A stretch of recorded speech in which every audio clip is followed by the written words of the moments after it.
It was a good movie. I liked it better than the first one. Absolutely. Everyone has had something to do, but apparently not everyone was satisfied with the portrayal of Black Widow for some reason. Well, I don't think it's for some reason. I think I can understand. Well, there's why. a reason. So, as the resident liberal who's going to get shit on, I don't think this is a liberal issue at all. Well, I'm just saying. I mean, people are obvious. I think certain listeners are going to be looking to pounce on me for what I say here. I think it's been largely blown out of proportion. I will say that. Well, what happened? Josh Whedon left Twitter over Backlash. He didn't, though.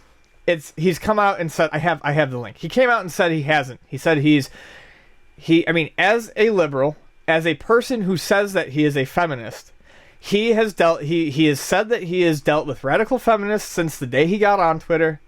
He has dealt with infighting among liberals. He says he sees it in conservatives. He says it's common. He said that doesn't bother him. He said that if he's going to go be creative, he needed to leave Twitter and focus on something because it was a distraction. So Joss Whedon, but he did get attacked by, I guess you can call them, are they third wave feminists?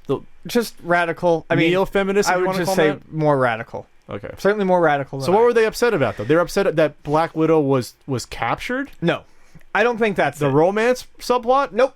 I think it is, and I think a big part of it is this. Black Widow in the first Avengers movie was not portrayed very well. They also, in the first movie, hinted largely at her Red Ledger. Her clearing up her murder file and her past. Sure, just her murky past. Yeah. Right. They didn't really touch on that at all in Winter Soldier, which is arguably the next movie she did. I mean, really, that's... You don't want to count Civil War. Civil War? That hasn't happened yet. I mean, Winter Soldier. You don't want to count... I said Winter Soldier. Okay. That's arguably the next movie they did. And she was great in it, and she was a strong character. Still not a lot of backstory. So here's what we have. We come into this one, right? And she gets her flashback. And this is where I understand... Which is probably the most consequential flashback out of all the characters. Yes. And this is where I kind of understand the problem, but I think it's being... I do, but I think it's being blown out of proportion, and it depends on how you view the movie. The biggest problem is you get this flashback. It shows her. She's at school. She's at the training school. She's training to be an assassin, right? They show her shooting at targets. And then they show a guy with a fucking thing over his head. Shooting at people. It's like shooting at people. It's like Born Identity, basically. Yes. Yeah. They show her shooting at people. And they don't really explain anything. What do we get out of this?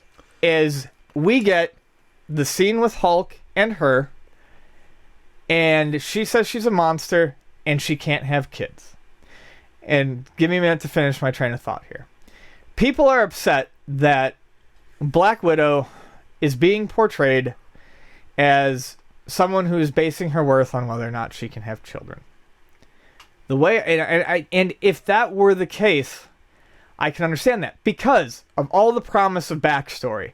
The one clear thing, the only clear thing we get out of this movie is that she was sterilized at the end of her training, and that is the defining trait of her in this movie. That's not your argument. That's the feminist argument. No, I mean, this is what I said. Well, this is what you got out of it? This is what I got out of it. This is partially their argument, and I'm going to tell you where I differ from them. Okay.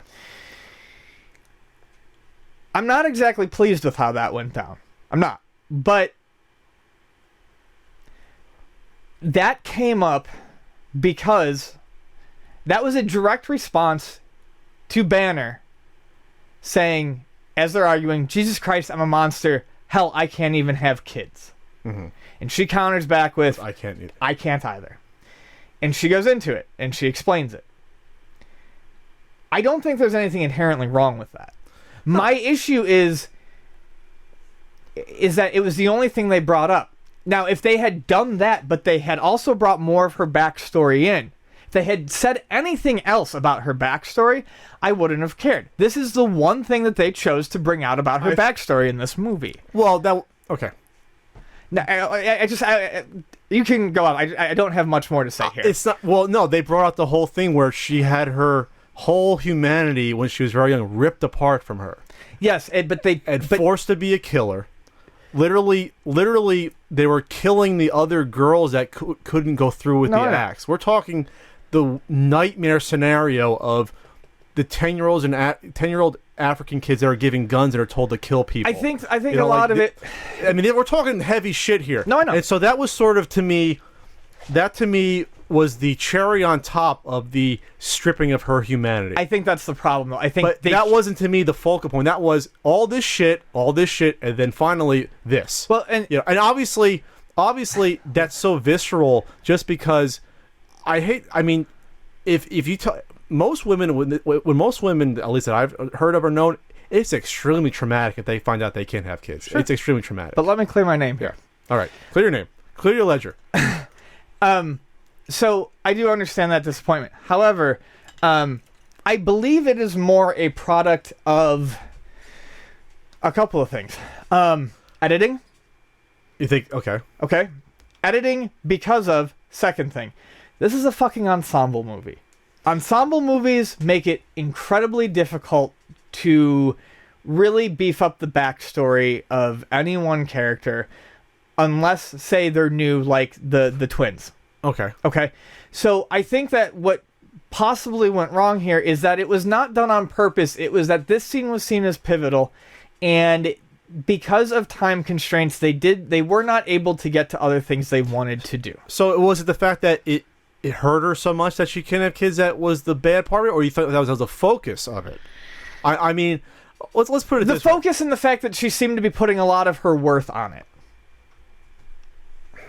I don't know that. I've only read probably a handful of comics that has her in it. We're going back to her showing up in random, probably Captain America books from the 90s, early 90s, when she was quote unquote still, I think, bad at the time, fighting against like Diamondback, I think, if I remember correctly. I'll just say this, that I would expect any hero that let's put it this way. I wouldn't expect that to be out of character for any female hero that, you know what I mean? Like, it wouldn't be like you would react emotionally, especially when you're having a conversation with someone about it. Right. About that. Which is why it's not like you're going to say offhand, well, you can't have kids. I can't either. You know, it's like, it would be like, yeah, okay. Yeah, but that's how it came up, and that's kind of why that's why I said I don't think it's that big of a deal. I absolutely don't think it's a deal. I don't want you to take it that way. I don't want the listeners to take it that way. I really don't think this is a huge deal. Like I said, but obviously a lot of people do. I understand why. I just think it's short-sighted because, look, yes, the Marvel Universe has never portrayed her, at least in comics, particularly well. That's an endemic problem of comics. It's being fixed. I don't think it was a purposeful move on anyone's part, especially not Joss Whedon, who, I mean, wrote the best Kitty Pryde there ever was in Astonishing X-Men. I mean, he can do strong characters when he wants to. I think it's just part of the story. I thought that was the most human moment she's had in any of the movies. It was the most real emotion she showed in any of the movies, the character. It was the most the character's been given to play with. Not just, oh, well, you know, my ledger is now clear. You know, it's just like, all right. This is how I would have liked to have seen that scene go down. Banner doesn't even have to mention he can't have kids. Well, it comes out. Banner can talk about how he's a monster and how he can't be with her because he doesn't know what he wants to do with her. Sure. She goes, I'm a monster. The flashback, boom, kicks in, shows her doing some dirt, and she talks about all the fucking people she's killed. And then we get some fucking backstory on her past as an assassin. Yes. You didn't need to focus necessarily on that point. But from a narrative standpoint, it would have worked either way. No, it wouldn't have, just because we know she's killed tons of people before. She said that herself in the movies. So you needed something else. Now, where do you go from there? If it can't be, well, it was sterilized, which, let's put it this way, because this has happened before. Governments have done this. I mean, hell, it's happened in some states in the U.S. where they sterilize people that they feel shouldn't have kids anymore, sure, for whatever reason. It's fucking horrific to sterilize someone. It is. So I think breaking down someone that's killed people, that has shown absolutely almost no chinks in her armor, save from getting scared by the Hulk rampaging in the first movie. Who wouldn't get scared with the Hulk rampaging after you? Yeah. Doing a move like that, while you may not agree with it, it gets the job done. I still think she's a strong character. To me, it just showed, all right, she went through some deep shit as a kid.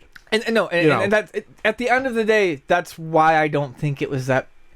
I don't think it's a huge deal because she shows she's a strong character. She kicks fucking ass at the end. Yeah. She was shown as a strong character in Winter Soldier. I still think it's unbelievable how she's kicking all his ass with just 2 metal electric rods. She's still doing it. She gets captured. I don't think the damsel in distress thing is really a damsel in It's not a damsel in distress. distress. No, it wasn't. She went down there. She got some shit done. She got caught. She got rescued. She went out and fucking ripped the fucking cradle out of an airborne truck. I mean, you couldn't have given her that last scene with her on the motorcycle. You could not have given her a more empowering scene. Yeah, you're getting if you get captured by a villain that any one individual members of the Avengers would have trouble with, and you don't have any superpowers yourself. That's not a damsel in distress. You got bested by someone that's way more powerful. Well, you signed up for a hardcore spy mission, which is her specialty, to go down and get some information, and got caught and got locked up for all of 10 fucking minutes. Yeah, so that to me. So I think it's interesting just because they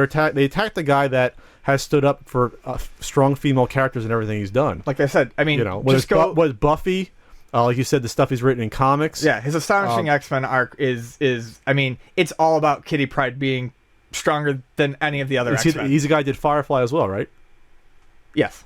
Strong female characters in that. Yeah. I've seen some of the episodes of that. So I mean, let's put it this way: he's the wrong target for you to go after. If you quote unquote want to go after someone, go after Marvel. Go after the stereotypes of comics set for 50 years. But Whedon didn't do this. Or how about don't threaten someone on Twitter? How about that? That's a start too. Well, yeah, don't threaten people. That's for sure. But Whedon did not do this to piss someone off. I literally think it was just how the movie played out. Just how it played out, and if you're gonna attack someone, if you're gonna bully people on Twitter, just check yourself before you wreck yourself. There's no reason to do that.